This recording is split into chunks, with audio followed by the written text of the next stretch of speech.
A lot of people going through divorce ask, who gets the house? And I actually think that's the wrong first question. The better question is, what is the smartest option for this house, given the finances, the timing, the emotional reality, and what California actually allows you to do? Because the house is usually not just a piece of real estate. It is memory. It is stability. It is identity. It is routine. It is the kids' school district. It is the place where somebody thought life was going to look one way, and now it doesn't. And when people are making decisions from that place, they are not just making a real estate decision. They are making a grief decision, a fear decision, sometimes a pride decision, and sometimes a survival decision. Hi, I'm Rebecca Tekeian, realtor and licensed professional clinical counselor here in Southern California. This is one of those conversations where both parts of my background really matter. Because yes, we need to talk about the real estate, but we also need to talk about the psychology. And today, I want to walk you through the smartest ways to think about the house during a California divorce. When selling is the cleanest option, when a buyout makes sense, when mortgage assumption might be worth exploring, when waiting can help, and when waiting just creates more pain, more conflict, and more financial mess. I also wrote a book on the best options to sell in a divorce, and I'll have that linked below if you want a deeper resource to sit with after this video. And just so I say this clearly, this video is general educational information, not legal, tax, or financial advice. Divorce and real estate decisions are highly personal, and if legal questions apply to your specific situation, please talk with a qualified California family law attorney, tax professional, or mortgage professional. Before we even get to sell or keep, we need to get grounded in what the rules actually are. Part of a divorce is dividing your property and debts and getting a formal order about them. Even if the two of you have already divided things informally, when you separated, the legal structure still matters. And until there is a court order, property or debt from the marriage is still something that has to be formally dealt with. That is a really important mindset shift, because a lot of people think separation automatically means I moved out, so it's their house now.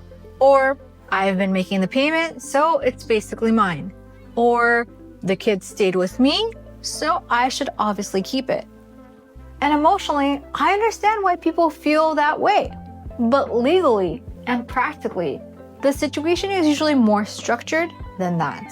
Another big issue is that once the divorce process is underway, people often assume they can just make fast decisions with the house to feel more in control. And I want to say this gently, control and clarity are not the same thing. When stress is high, people often reach for urgency issues because urgency feels like relief. It feels like if I just do something, maybe I'll feel better. But not every immediate urge is a wise next step. And that is especially true with real estate. There are also temporary arrangements that can happen while a case is ongoing. But temporary control of a home does not necessarily mean permanent ownership of the home. That distinction matters a lot. Because sometimes people hear, you can stay in the home for now, and emotionally translate that into, I'm going to end up with the home. Those are not the same thing. So before we go any further, here is the simplest way to think about it. The house question in a California divorce is not just who wants it. It is what can both parties agree to? What is legally workable? And what is the smartest and most sustainable option from here? In my experience, most divorcing homeowners are basically looking at 4 paths. 1, sell the house. 2, one spouse buys the other out. 3, one spouse keeps the house and explores mortgage assumption options or refinance. And 4, wait temporarily and decide later. And I want to go through each one honestly, because every option solves one problem and creates another. That is real life. There is no perfect option. There is only the option that causes the least damage and creates the most stability for your specific situation. And that is where I think my real estate therapist angle really matters. Because my job is not just to tell you what can happen. My job is to help you think clearly enough to make a decision you can actually live with later. And if you're in this season right now and you want help thinking through which of these paths may actually fit your situation from a Southern California real estate professional, you can text me divorce at my phone number or book that consultation with the Zoom link in the description as well. Sometimes people do not need more noise. They just need a calm and informed place to start. For a lot of people, selling the house is the cleanest option. Not the easiest emotionally, not the most comfortable, not always the option people hoped for, but very often the cleanest. Why? Because selling can reduce ongoing entanglement. It can convert a deeply emotional asset into something more concrete. It can remove the question of who is staying, who is leaving, who is paying, who is maintaining the house, who is resentful, and who is still emotionally tied to the property in a way that keeps the conflict alive. That matters more than people realize. Sometimes people are not keeping the house because it is the smartest financial decision. They are keeping the house because they are not ready to grieve the life attached to it. And I say that gently, not critically, because that is human. But a house is a very expensive place to store unresolved grief. Selling often makes the most sense when neither spouse can comfortably carry the home alone. The mortgage payment is already stressful. There is too much conflict to co-manage the property. The house needs work, or one or both people need liquidity to move forward. Here's a composite example. A couple owns a SoCal home with a good interest rate, but the monthly payment is still high. One spouse moved out, the other wants to stay for the kids, and both are emotionally attached. On paper, keeping it sounds comforting, but when you really look at the numbers, the spouse who wants to stay would be stretched every month. The home needs repairs, and the conflict between the spouses is so high that every decision turns into a fight. In that scenario, selling may not feel good immediately, but it may be the most respectful and stabilizing option long term.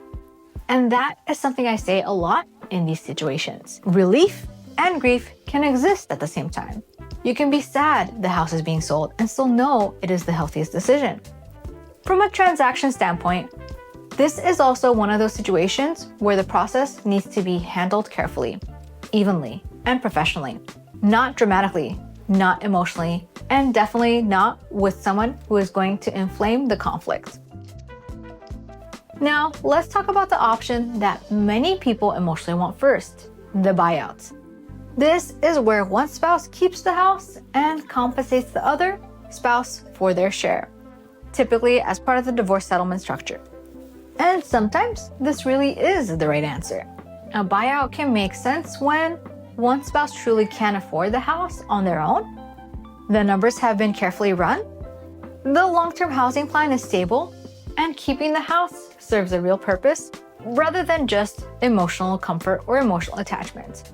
That distinction matters because in a divorce, people often confuse "I want this house" with "I can sustainably afford this house."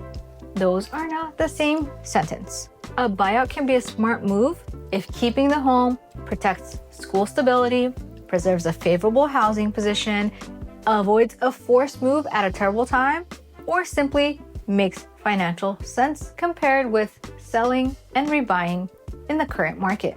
But here's my opinionated take. A buyout is only a good solution if it is actually survivable after the papers are signed.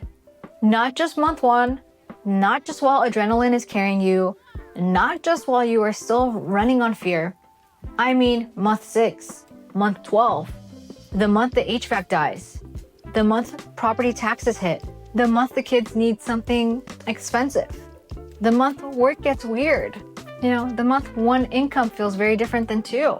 This is where my counseling background really kicks in.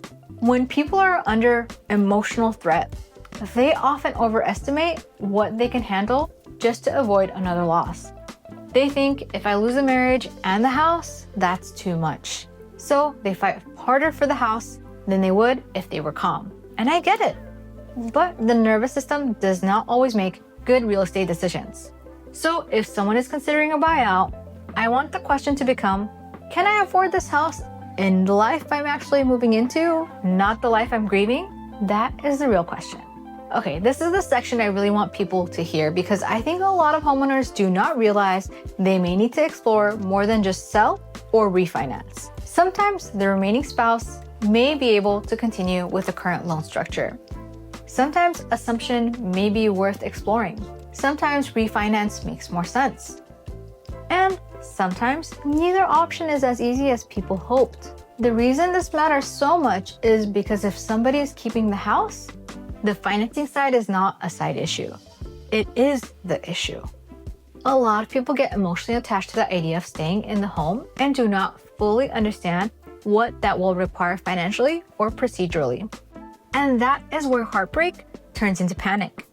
So if the house may stay with one spouse, I would want that spouse and their support team looking into what type of loan it is, whether assumption is even available, what the qualification process looks like, what the timeline looks like, what release of liability steps may be required, and what the backup plan is if the preferred path does not work.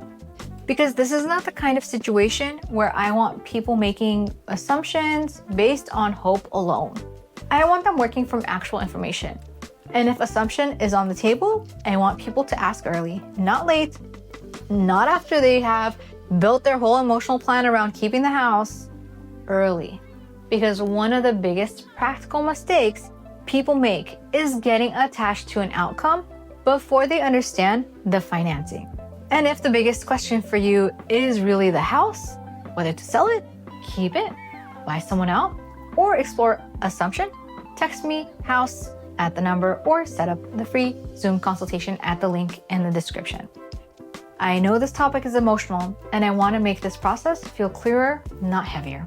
Now let's talk about the option people rarely discuss well, waiting. Sometimes waiting really is the best move.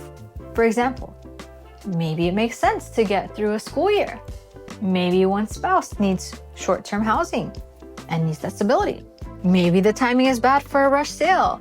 Or maybe everybody is simply too emotionally activated to make a permanent housing decision wisely this week. And I think that deserves respect. But here is the warning. Waiting is only smart if it is strategic. Waiting is not smart if it is just avoidance in a nicer outfit. If waiting means more unpaid repairs, more ambiguity, more resentment, more, I thought you were paying that, more informal side deals, more emotional leverage, or more chaos, then waiting may not be helping. It may be deepening the damage. This is one of the most important psychological truths in divorce real estate. Temporary uncertainty can feel safer than permanent change, even when permanent change is actually healthier. So if a couple chooses to wait, I would want that wait to be structured. I would want clarity around who is occupying the property, who is paying what, how long the wait is expected to last, what triggers the next decision, and what professional support is involved. Because vague waiting creates chaos. Structured waiting can create breathing room. I want to slow down here for a minute because I think this is where a lot of divorce content misses the mark. The house is really just the house. For some people, the house represents the family they thought building, the life stage they worked so hard to reach, their role as a stable parent, their proof that they made it, or the last thing in life that still feels familiar.